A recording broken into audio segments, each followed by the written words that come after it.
Saya Syifa Sidrana Azahra dengan nomor NPM 2140149. Nama saya Trianggreni dengan nomor NPM 214010151. Nama saya Alia Rahma Hironisa dengan NPM 214010152. Nama saya Bang Mangrianto dengan nomor NPM 214010170. Saham itu apa sih? Saham dapat diartikan sebagai tanda penyertaan modal seseorang atau pihak atau badan usaha pada suatu perusahaan atau perseorangan terbatas. Dengan menyertakan modal tersebut, maka pihak tersebut memiliki klaim atau hak atas pendapatan perusahaan, aset perusahaan, dan berhak hadir dalam rapat umum pemegang saham atau RUPS. Terus apa sih keuntungan kalau kita punya atau beli saham dari suatu perusahaan? Keuntungannya yaitu disebut dengan dividen. Apa itu dividen? Dividen merupakan pembagian keuntungan yang diberikan perusahaan dan berasal dari keuntungan yang dihasilkan perusahaan. Dividen ini diberikan setelah mendapat persetujuan dari pemegang saham dalam RUPS. Terus ada gak sih resiko yang akan kita alami atau yang akan kita dapat kalau misalnya kita beli saham? Tentunya ada. Yang pertama ada capital gain. Capital gain ini merupakan selisih antara harga beli dan harga jual. Capital gain terbentuk dengan adanya aktivitas perdagangan saham di pasar sekunder. Contohnya kayak gimana? Misalnya kita membeli saham perusahaan Indofood dengan harga per sahamnya itu 3.000. Kemudian kita menjualnya menjadi 3.500 per saham. Yang berarti per modal tersebut mendapatkan capital gain sebesar Rp500 untuk setiap saham yang dijualnya. Ini merupakan risiko positif yang akan kita dapat kalau misalnya kita belum beli saham. Tapi tentu juga ada risiko negatifnya, yaitu capital loss atau kebalikan dari capital gain, yaitu suatu kondisi di mana kita menjual saham lebih rendah dari harga yang awalnya kita beli. Contohnya bagaimana? Misalnya PT ABC yang dibeli dengan harga 2.000 per saham, kemudian saham tersebut terus mengalami penurunan hingga akhirnya mencapai harga di Rp1.400 per saham. Karena takut harga saham itu terus turun, kita memilih untuk menjualnya saja di harga Rp1.400. Nah, sehingga kita mendapat kerugian sebesar Rp600 per saham. Nah, ini biasa disebut dengan capital loss. Tapi ada yang lebih parah, yaitu risiko likuiditas, yang mana perusahaan yang kita beli sahamnya itu mengalami kebangkrutan atau kepailitan yang dinyatakan oleh pengadilan dan perusahaan itu dibubarkan. Terus gimana sih kalau misalnya suatu hari nanti misalnya terjadi risiko likuiditas itu? Dalam hal ini, hak klaim dari pemegang saham mendapat prioritas terakhir setelah seluruh kewajiban perusahaan dapat dilunasi, atau dari hasil penjualan kekayaan perusahaan. Jika mendapat sisa dari hasil penjualan kekayaan perusahaan tersebut, maka sisa tersebut dibagi secara proporsional kepada seluruh pemegang saham. Misalnya perusahaan itu seperti mengalami kebangkrutan, lalu yang diutamakan itu menjual seluruh aset perusahaan dan membayar kepada semua hutang yang ada di perusahaan tersebut. Lalu kalau misalnya ada sisa dari keuntungan atau sisa dari keuntungan penjualan aset itu, maka si keuntungan itu dibagi secara rata kepada pemegang saham lainnya. Lalu ada indeks harga saham. Indeks harga saham ini terbagi menjadi beberapa bagian. Yang pertama ada indeks individual, menggunakan indeks harga masing-masing saham terhadap harga dasarnya atau indeks masing-masing saham yang tercatat di BEI. Lalu yang kedua ada indeks harga saham sektoral, menggunakan semua saham yang termasuk dalam masing-masing sektor. Di BEI ini, indeks sektoral terbagi atas 9 sektor, yaitu pertanian, pertambangan, industri dasar, aneka industri, konsumsi, properti, infrastruktur, keuangan, perdagangan dan jasa, serta ada manufaktur. Lalu indeks harga saham gabungan atau IHSG atau Composite Stock Price Index, menggunakan semua saham yang tercatat sebagai komponen perhitungan indeks. Lalu ada indeks LQ45, yaitu indeks yang terdiri dari 45 saham pilihan dengan mengacu kepada dua variabel, yaitu likuiditas perdagangan dan kapitalisasi pasar. Setiap 6 bulan terdapat saham-saham baru yang masuk ke dalam LQ45 tersebut. Lalu ada indeks syariah atau JII, Jakarta Islamic Index. JII ini merupakan indeks yang terdiri dari 30 saham mengakomodasi syariat investasi dalam Islam atau indeks yang berdasarkan syariat Islam. Dengan kata lain, dalam indeks ini dimasukkan saham-saham yang memenuhi kriteria investasi dalam syariat Islam. Menurut Scopelese dan Eugene, dividen merupakan pembagian laba kepada pemegang saham atas keuntungan yang berhasil didapatkan perusahaan, baik itu keuntungan dari periode sebelumnya atau yang sedang berjalan. Dividen adalah bagian dari keuntungan perusahaan yang dibagikan kepada para pemegang saham. Sebagai investor yang membeli suatu saham, tentunya akan mengharapkan sebuah keuntungan yang mendapatkan laba yang besar. Pembagian laba untuk pemegang saham berdasarkan saham yang dimiliki. Itulah arti dividen saham secara umum. Dengan kata lain, arti dividen adalah hasil yang dibayarkan oleh perusahaan kepada para pemegang saham dalam bentuk saham dan uang tunai. Tingkat pengembalian sendiri adalah salah satu hal yang diharapkan ketika kita berinvestasi di saham. Bentuk return dalam investasi saham dibagi menjadi dua, yaitu capital gain dan dividen. Capital gain merupakan selisih harga jual dikurangi harga beli. Sebagai contoh, jika kita membeli suatu saham dari perusahaan nasional dengan harga 5.500 dan dijual seharga 6.000, maka capital gain yang diperoleh adalah 500 per lembar saham, atau presentasinya adalah 9%. Sementara return dalam bentuk dividen memiliki arti dividen, bagian dari keuntungan perusahaan yang dibagikan kepada pemegang saham. Sebagai investor yang membeli suatu saham, tentunya berharap perusahaan tersebut mengalami keuntungan atau laba. Jenis dividen terbagi menjadi 3. Yang pertama ada dividen tunai, merupakan metode paling umum untuk pembagian keuntungan. Dibayarkan dalam bentuk tunai dan dikenai pajak pada tahun pengeluarannya. Dividen saham cukup umum dilakukan dan dibayarkan dalam bentuk saham tambahan. Biasanya dihitung berdasarkan proporsi terhadap jumlah saham yang dimiliki. Yang ketiga ada dividen properti, dibayarkan dalam bentuk aset. Pembagian dividen dengan ini jarang dilakukan. Selanjutnya ada prosedur pembagian dividen saham. Yang pertama ada declaration date. Tanggal ini adalah waktu saat perusahaan mengumumkan jumlah dividen yang akan dibagikan kepada pemegang saham. Tanggal ini akan dilakukan sebelum dividen saham dibagikan kepada pemegang saham. Tanggal ini akan dilakukan sebelum dividen saham dibagikan. Yang kedua ada cum dividen. Hari terakhir para investor bisa menerima hak pembagian dividen saham. Pada hari ini, investor yang masih memegang saham dari perusahaan bersangkutan, maka berhak untuk mendapatkan saham sesuai yang dijanjikan oleh perusahaan. Yang ketiga ada ex-dividen. Waktu perdagangan saat investor tidak lagi mendapatkan hak dividen. Oleh sebab itu, dianjurkan untuk melakukan pembelian saham sebelum cum dividen. Kemudian ada pencatatan. Saat tanggal pencatatan dimulai, maka perusahaan akan melakukan pendataan terhadap siapa saja yang memegang saham perusahaan tersebut dan berhak mendapatkan dividen. Apabila ada pemegang saham yang membeli saham saat atau setelah ex-dividen, maka investor tersebut berhak mendapatkan dividen di tahun depan atau periode selanjutnya. Yang terakhir ada pembayaran dividen. Itu merupakan hal-hal atau waktu yang dinantikan oleh para pemegang saham, yaitu saat dividen dibagikan. Obligasi adalah suatu surat berharga berupa pengakuan atau pernyataan utang yang diterbitkan oleh perusahaan penerbit, baik perusahaan swasta maupun pemerintah. Sederhananya, ketika pemerintah akan membuat suatu proyek, tetapi mereka tidak mempunyai dana yang cukup untuk melaksanakan proyek tersebut.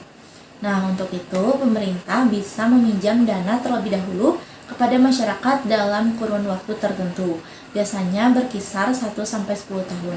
Dan nantinya, ketika dana tersebut dikembalikan kepada masyarakat, terdapat bunga yang akan masyarakat dapatkan selain dana pokok dari pinjaman tersebut.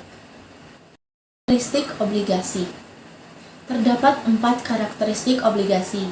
Yang pertama adalah nilai obligasi, yang kedua kurun waktu obligasi, yang ketiga coupon rate dan principal rate, serta jadwal pembayaran. Yang pertama adalah nilai obligasi. Nilai obligasi atau yang biasanya disebut jumlah emisi obligasi adalah informasi perihal jumlah dana yang diperlukan sebagai pendasaran mendapatkan utang dari investor atau kita masyarakat sebagai peminjam. Besaran nominal yang dikeluarkan harus ditentukan oleh aliran arus kas perusahaan, kinerja perusahaan, dan tujuan bisnis agar investasi obligasi bergerak sesuai fakta. Misalkan perusahaan A memiliki proyek ekspansi dengan biaya 800 juta. Dari nominal 800 juta tersebut, perusahaan A bisa meminta bantuan modal dari masyarakat dengan menerbitkan surat utang atau obligasi. Nah, saat perjanjian berlangsung dengan calon investor, perusahaan A akan menjelaskan tujuan kerja, arus kas, serta kinerja bisnis agar investor percaya untuk menanamkan modalnya ke perusahaan tersebut. Yang kedua adalah kurun waktu obligasi. Obligasi adalah instrumen investasi yang memiliki rentang waktu mulai dari 1 tahun hingga 10 tahun. Namun secara umum jatuh tempo surat obligasi adalah 5 tahun. Para investor lebih memilih surat utang jangka pendek sebab mempunyai tingkat risiko yang lebih rendah. Yang ketiga adalah coupon rate dan principal rate. Principal rate adalah nominal dana yang perlu dibayarkan oleh penerbit obligasi pada pemegang obligasi saat masa jatuh tempo. Sedangkan coupon rate adalah tingkatan bunga yang harus dilunasi penerbit obligasi pada pemegang obligasi per tahun. Biasanya coupon rate ini berkisar 8-10%.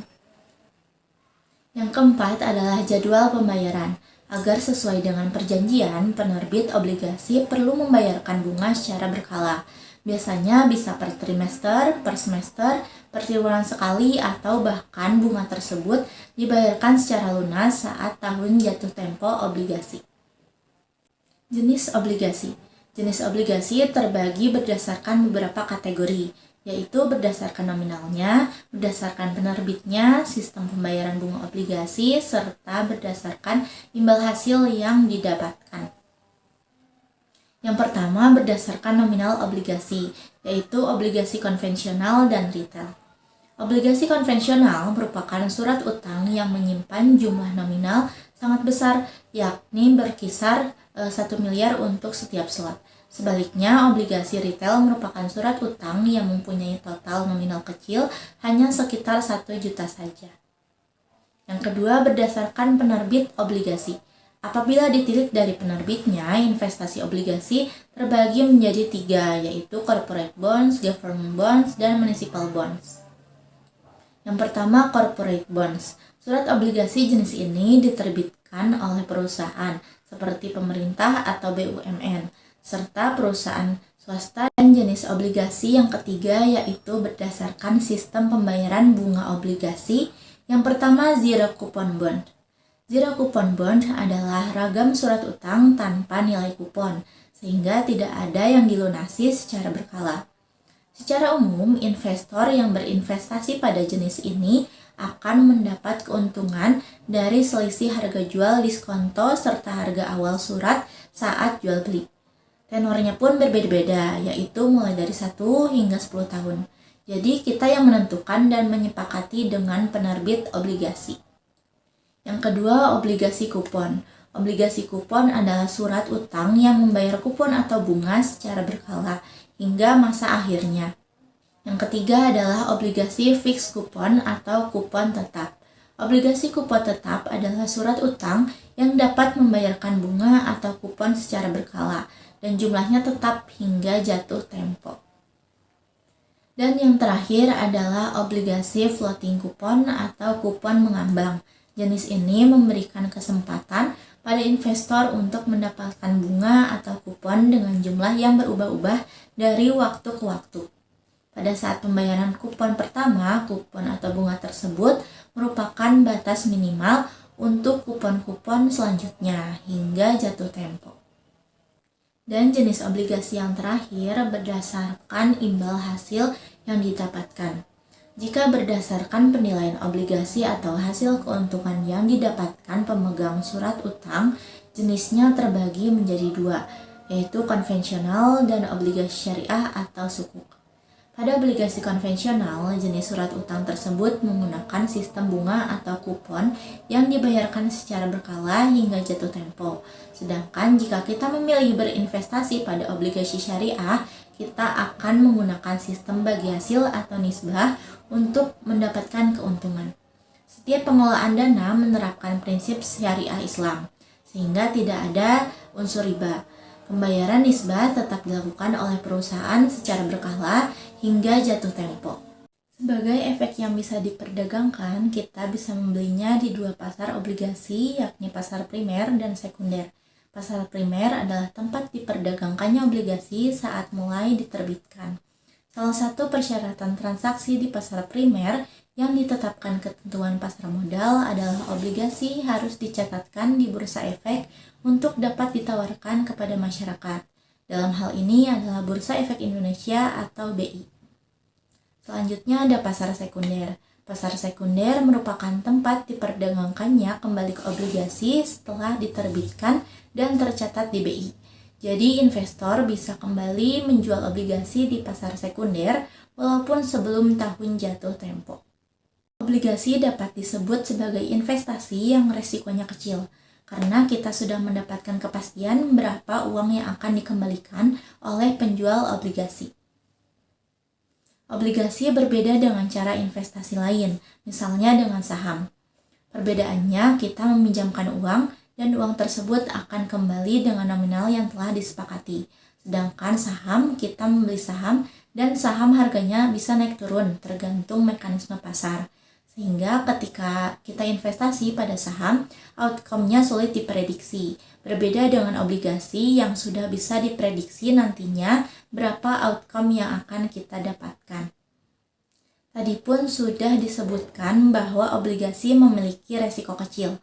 Tetapi bukan berarti obligasi ini merupakan investasi yang tidak mempunyai resiko. Contoh resiko obligasi adalah ketika penjual obligasi tidak membayar utangnya, yang disebut dengan default risk. Misalnya terdapat perusahaan yang kita beli obligasinya, tetapi mereka mengalami kebangkrutan atau mengalami beberapa kendala, dan akhirnya mereka tidak bisa membayar utang tersebut. Untuk itu, jika kita ingin membeli obligasi, penting untuk kita melihat portofolio penjual obligasi, terutama perusahaan swasta. Kira-kira mampu atau tidak perusahaan tersebut membayar utang yang mereka pinjam. Tetapi mungkin untuk pemerintah resikonya kecil karena mereka tidak membayar. Tetapi mungkin untuk pemerintah resikonya kecil untuk mereka tidak membayar utangnya karena sudah diatur dalam undang-undang. Oleh karena itu, obligasi pemerintah jauh lebih populer dibandingkan dengan obligasi perusahaan karena default risk yang kecil. Di sini saya akan menjelaskan sebuah materi tentang reksadana, yang dimana pengertian reksadana adalah salah satu alternatif investasi bagi masyarakat pemodal, khususnya pemodal kecil dan pemodal yang tidak memiliki banyak waktu dan keahlian untuk menghitung risiko atau investasi mereka. Reksadana dirancang sebagai sarana untuk menghimpun dana dari masyarakat yang memiliki modal, mempunyai keinginan untuk investasi namun hanya memiliki waktu dan pengetahuan yang terbatas. Dan selanjutnya ada jenis-jenis reksadana, yang dimana yang pertama ada reksadana dana pasar uang atau money market funds. Reksadana jenis ini hanya melakukan investasi pada efek bersifat utang dengan jatuh tempo kurang dari 1 tahun. Tujuannya adalah untuk menjaga likuiditas dan pemeliharaan modal. Dan yang kedua ada reksadana pendapatan tetap atau fixed income funds. Reksadana jenis ini melakukan investasi sekurang-kurangnya 80% dari aktifanya dalam bentuk efek bersifat utang. Reksadana ini memiliki risiko yang relatif lebih besar dari reksadana pasar uang. Tujuannya adalah untuk menghasilkan tingkat pengembalian yang stabil. Dan yang ketiga ada reksadana campuran. Reksadana jenis ini melakukan investasi dalam efek bersifat ekuitas dan efek bersifat utang. Dan yang terakhir ada reksadana saham atau equities funds. Reksadana yang melakukan investasi sekurang-kurangnya 80% dari aktifanya dalam bentuk efek bersifat ekuitas. Karena investasinya dilakukan pada saham, maka risiko lebih tinggi dari dua jenis reksadana sebelumnya, namun menghasilkan tingkat pengembalian yang tinggi. Keuntungan dan kerugian reksadana. Kenapa harus investasi di reksadana? Yang pertama, mudah. Dikelola oleh manajer investasi profesional, berlisensi, terdaftar, dan diawasi oleh OJK. Cocok untuk investor pemula. Dan yang kedua, praktis. Investor bisa bertransaksi secara online, kapanpun dan dimanapun. Dana bisa dicairkan kapan saja. Dan yang ketiga, murah. Reksadana di MOS, terjangkau, bisa dibeli mulai dari 10.000. Dan yang keempat, diversifikasi risiko. Dengan berinvestasi di reksadana, risiko investasi yang dihadapi investor menjadi terbagi ke beberapa portofolio efek sehingga dapat memperkecil risiko. Dan yang terakhir, bebas pajak. Imbal hasil dan dana dari hasil penjualan unit yang diterima investor sudah bersih dan tidak dipotong pajak. Tapi, ada risiko investasi reksadana yang harus Anda pahami. Yang pertama, risiko menurunnya NAB terjadi apabila ada penurunan nilai unit penyertaan akibat perubahan kondisi pasar. Dan yang kedua, risiko likuiditas terjadi apabila ada pencairan unit serentak oleh sebagian besar pemegang unit. Manajer investasi akan kesulitan menyediakan uang tunai dengan segera. Dan yang ketiga, risiko wan prestasi terjadi apabila dalam kondisi luar biasa, penerbit surat berharga yang menjadi objek investasi reksadana mengalami kegagalan dalam memenuhi kewajibannya. Dan yang terakhir, risiko pembubaran terjadi apabila NAB reksadana kurang dari jumlah minimum yang ditetapkan atau diperintahkan oleh OJK untuk dibubarkan. Dan yang selanjutnya, cara kerja reksadana.